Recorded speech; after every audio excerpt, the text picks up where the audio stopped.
ఈ గమ్ ఇన్ఫెక్షన్‌లో మనకి స్పెషల్‌గా బహిష్ట్ అయిపోయిన తర్వాత పోస్ట్ మెనోపాజల్ వుమెన్ అంటాం. ఈ పోస్ట్ మెనోపాజల్ వుమెన్‌లో మనకి ఈస్ట్రోజన్ లెవెల్స్ ఇవన్నీ తక్కువ కావడం వల్ల బోన్ రీమోడలింగ్ మెకానిజం అనేది డిస్టర్బ్ అయ్యి బోన్ మినరల్ డెన్సిటీ అనేది లో అయిపోతుంది. దాని తర్వాత బోన్ అనేది వీక్ అయిపోతుంది. ఫ్రాక్చర్ కావడానికి ఎక్కువగా ఛాన్సెస్ వస్తుంటుంది. దీన్ని ఆస్టియోపోరోసిస్ ఆఫ్ ది బోన్ అంటాం. సో ఓవరాల్ గా బాడీతో పాటు జా బోన్ లో కూడా ఈ మేనిఫెస్టేషన్స్ చూస్తామని మనకి ఎన్నో రీసెర్చ్ స్టడీస్ నేచర్ జర్నల్ ఇట్లా చాలా జర్నల్స్ లో మనం చూస్తా ఉన్నాము. సో దీనికి మన గమ్ ఇన్ఫెక్షన్ కి ఏంటి సంబంధం అంటే, so definitely both share. Gum infection లో మనకి బోన్ లాస్ ఉంటుంది, ఆస్టియోపోరోసిస్ లో కూడా బోన్ లాస్ అవుతూ ఉంటుంది. అంటే మినరల్ డెన్సిటీ తగ్గిపోయి బోన్ తగ్గిపోతూ ఉంటుంది, ఇది ఉంటుంది. సో రెండిటికి కూడా ఇన్ఫ్లమేషన్ అనేది కామన్ ప్రాసెస్.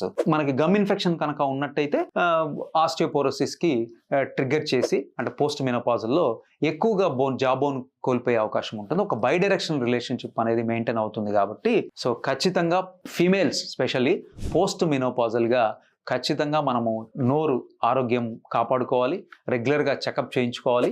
గమ్ డిసీజ్ లాంటివి ఉంటే ట్రీట్మెంట్ చేయించుకోవడం వల్ల ఈ ఆస్టియోపోరోసిస్ వల్ల వచ్చే ఇబ్బందుల్ని చాలా మేరకు మనము తగ్గించుకోవచ్చు.